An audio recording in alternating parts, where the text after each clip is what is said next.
Hello students, let us start with part 4 of chapter 4, Molecular Basis of Inheritance. Students, in the previous part we have studied the complete process of protein synthesis.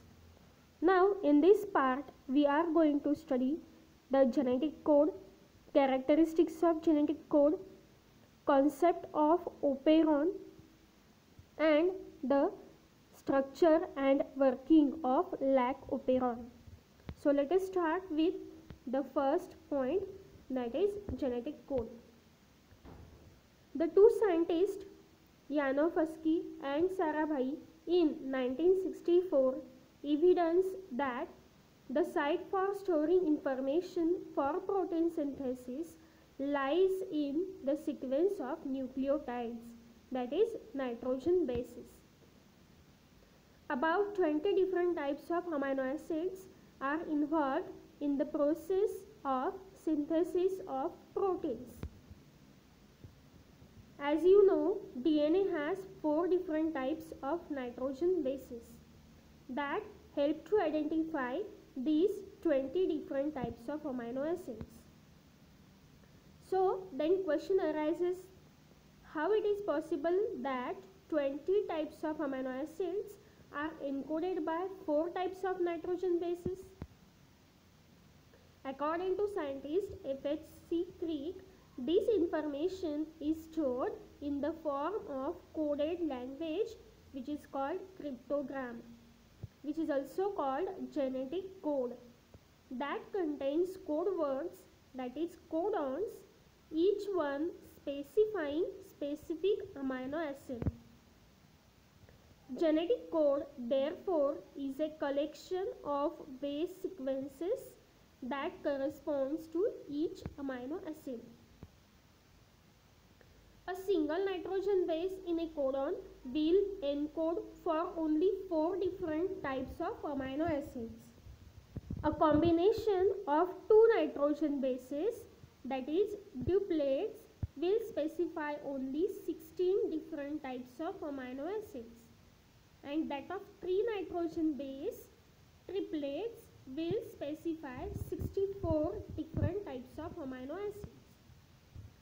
Hence, G. Gemhoff scientist in 1954 suggested that in a codon there must be combination of 3 consecutive nitrogen bases that will be sufficient to specify 20 different types of amino acids.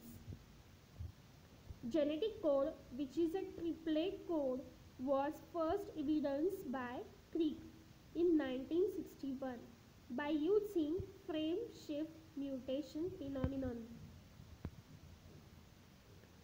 Another scientist, Dr. Hargobind Khorana, he devised a technique for artificially synthesizing mRNA with repeated sequence of known nucleotides.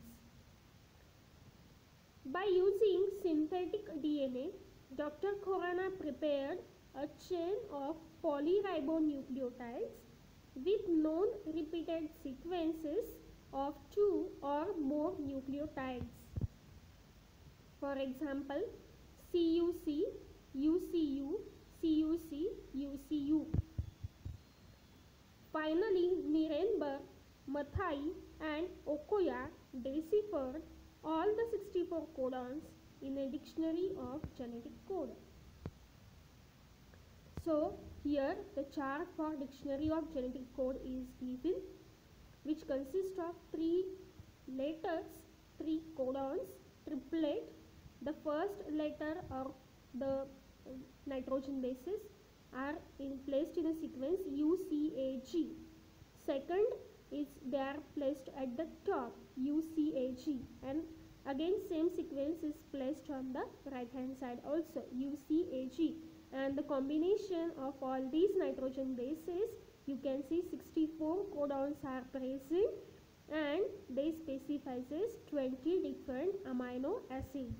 So you can see the initiation codon is represented by a green letter AUG, which codes for a methionine type of amino acid, And 3 stop codons you can see UAA, UHE and UGA. They does not synthesizes any amino acid. Now starting with the characteristics of genetic code. So it has certain fundamental characteristics. In that, first one is genetic code is a triplet code.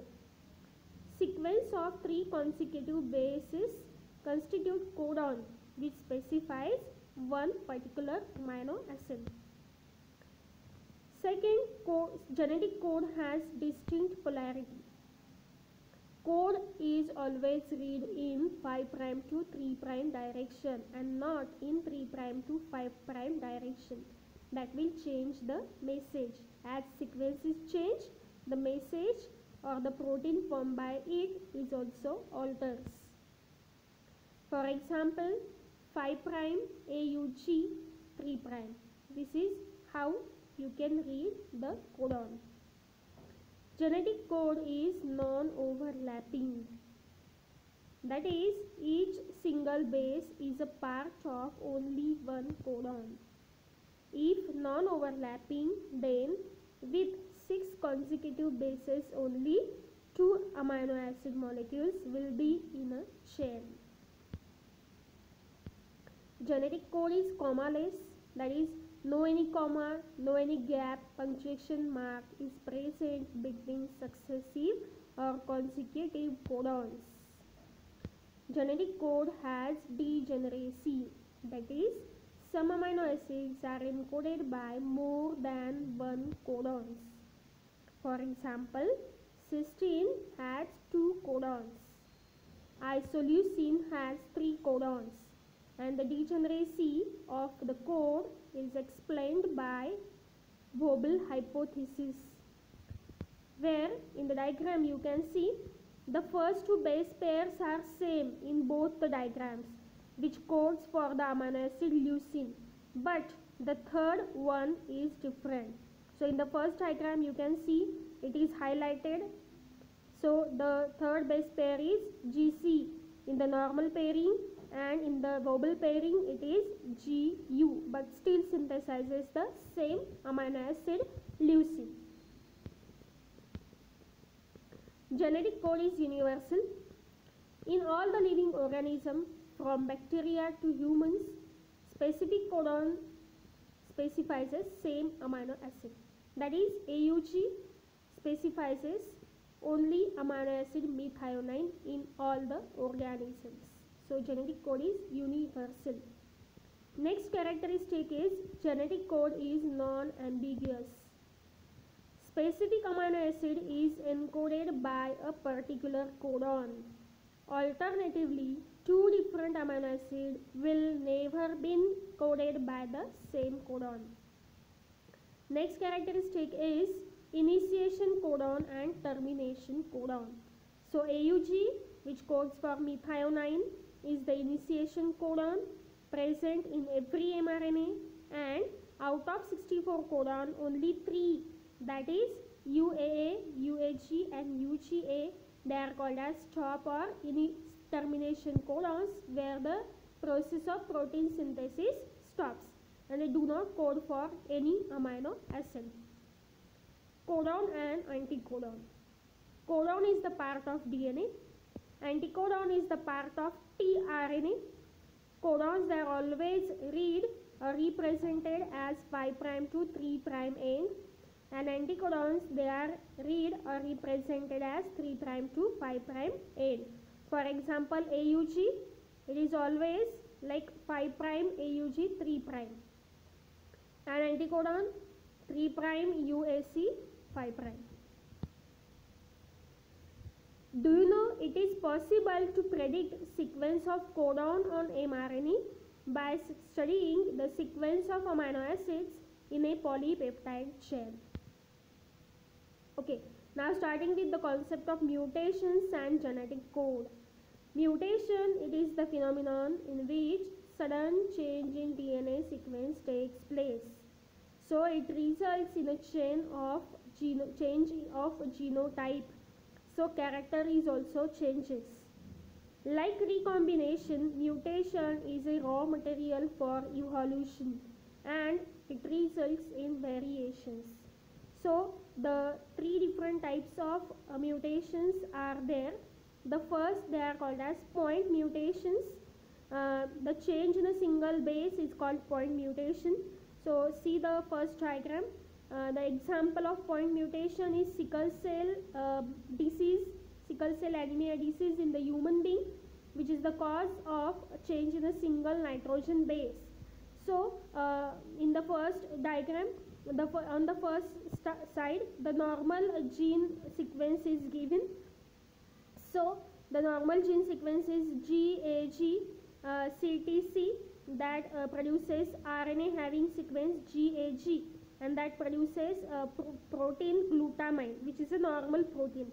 But due to the mutation, when there is change, there is replaced by T, the sickle cell genotype gene sequence is GTG, and that produces the RNA GUG. So change in a sequence of DNA, and that then codes for the valine, that is mutant type of protein. So in a sickle cell anemia, change in a single base, the protein which is formed is also changed. Valine replaces the glutamine, and that results in the sickle cell disorder.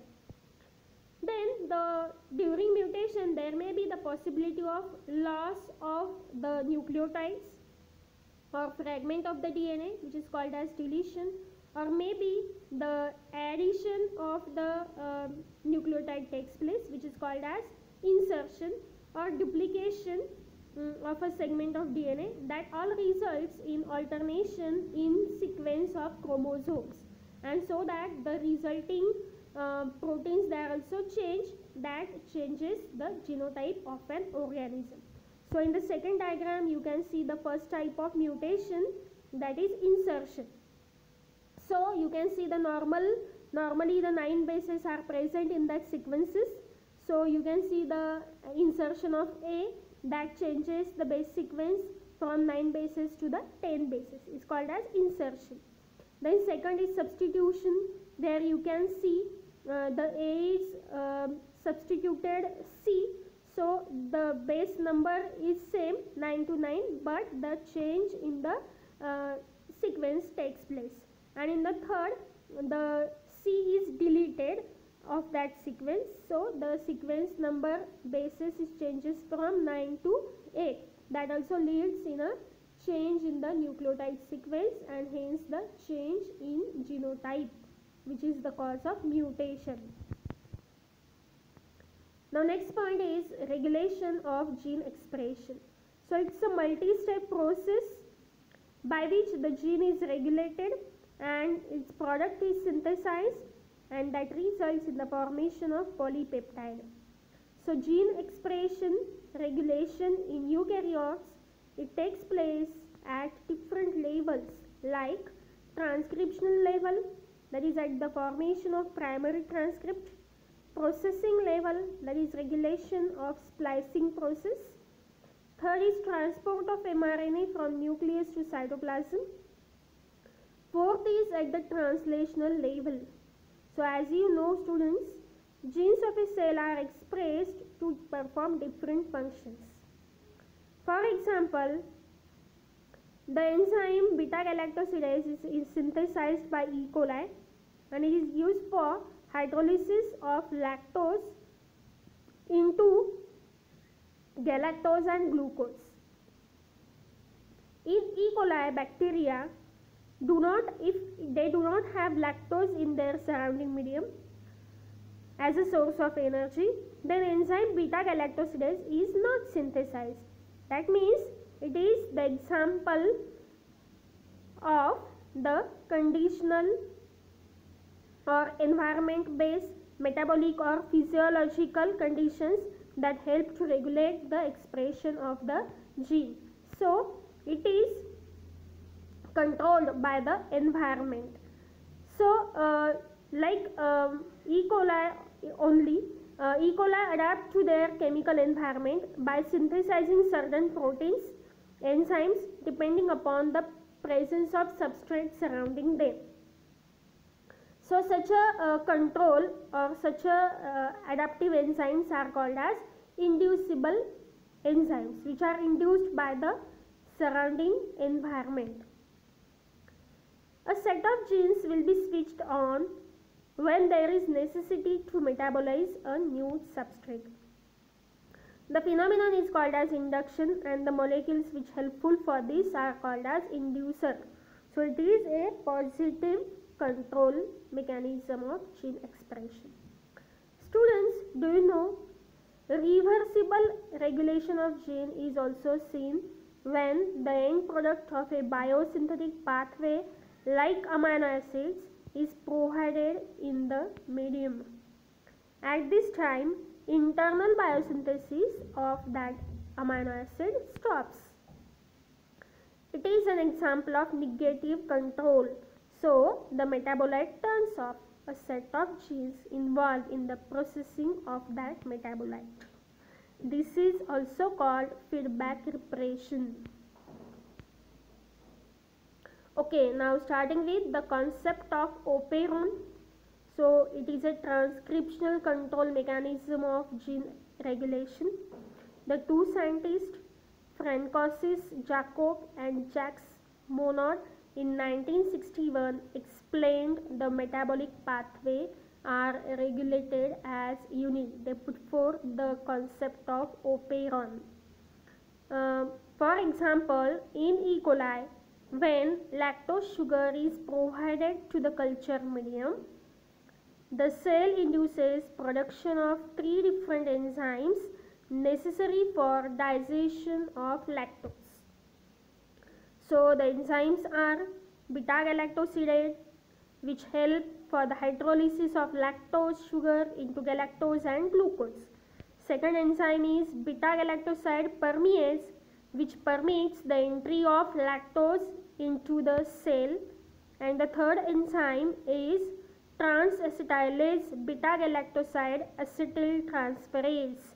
As the name indicates, it helps to transfer an acetyl group from acetyl coenzyme A to galactoside. So, synthesis of these 3 enzymes is controlled by a long segment of DNA, which is known as operon. So you can see the structure of operon, which is shown over here. So at the starting, it's a DNA molecule which consists of different fragments. So you can see the first fragment is of regulatory gene. So the regulatory gene, it forms the repressor protein.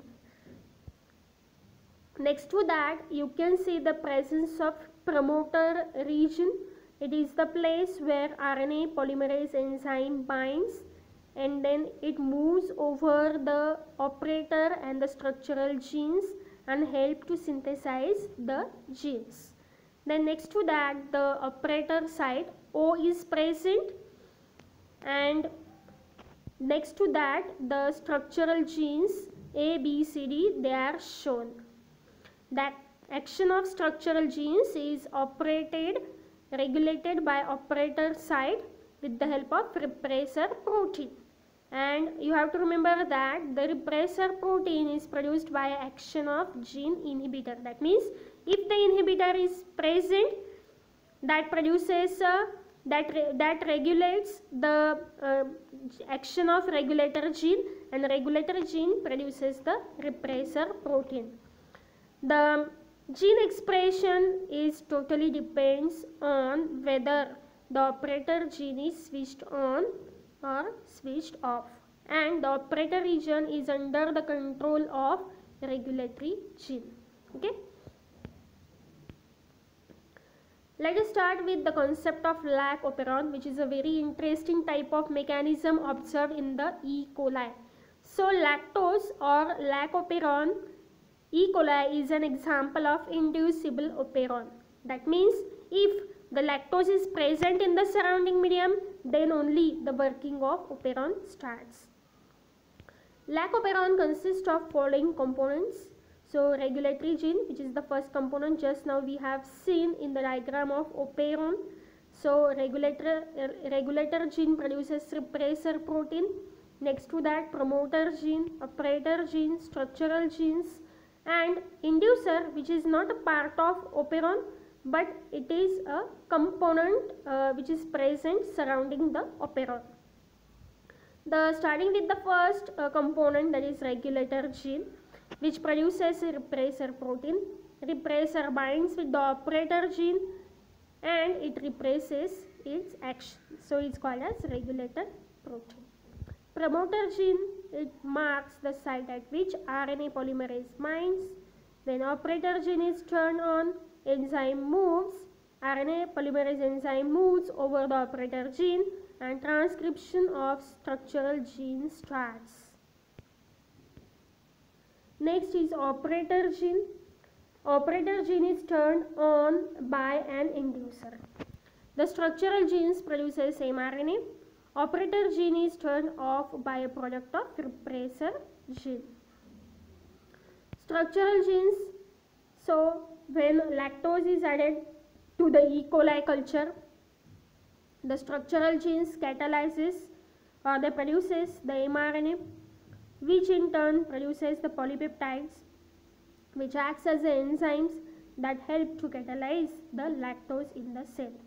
So in the structure of lac operon, 3 structural genes named LAC-Z, LAC-Y, LAC-A are present, and they synthesizes the enzymes like beta-galactosidase, beta-galactoside permease, and trans-acetylase respectively. Inducer, which is not a component of operon, but it's a chemical which is present in a cytoplasm surrounding the cells of E. coli, which inactivates the repressor. When lac operon is switched on, then inducer joins with repressor protein, preventing the binding of repressor to the operator. So operator gene becomes free, and now enzyme RNA polymerase can move from promoter to the structural genes via operator gene. So in this way, inducer controls the synthesis of the gene to produce enzymes. Now what is the role of lactose? So few molecules of lactose enter into the cell by enzyme permease. Permease allows the entry of lactose into the cell. A small amount of this enzyme is present even when operator is switched off. A few molecules of lactose acts as an inducer and they binds to the repressor. Repressor-inducer complex fails to join the operator gene, which is then turned on, and then structural genes they switch on and they produces all the enzymes. Lactose acts as an inducer of its own breakdown. When the inducer level falls, the operator is blocked again by a repressor protein, so the structural genes they are inactivated again or they are repressed, and this is a negative feedback mechanism. Okay, now this diagram is showing the working of lac operon. So see this diagram carefully. We'll start with the diagram A. So it is this working is under when the inducer is not present in the surrounding medium. That is, when the lactose is not present in the surrounding medium, you can see the green colored regulatory protein which is present at the upstream that undergo transcription and then translation, and then it produces C-shaped repressor. And then you can see that repressor is blocked the operator region. So the promoter showing the RNA polymerase, its way is also blocked. It does not move from operator to the structural gene, and the further structural genes they does not undergo expression and no proteins are formed, where the lac operon is switched off when the inducer is not present, in the absence of inducer. Then you can see the B diagram. So the inducer is present in the surrounding medium. So it is a allolactose inducer in the form of lactose is present in the surrounding medium. So you can see again the regulatory gene again synthesizes the repressor protein, but you can see the inducer and repressor binding, so that inactivates the repressor. So when the repressor is inactivated, it does not bind to the operator region. So you can see the RNA polymerase is moved from operator region to the structural genes, and it has started to synthesize the mRNA. And when the mRNA is synthesized, it undergoes translation also, and it synthesizes the necessary enzymes which are required for the metabolism of lactose. Okay, so this is what the working of lactoferrin. Okay, so in the next part we will study the genomics, human genome project, the technique of DNA fingerprinting, and the applications of DNA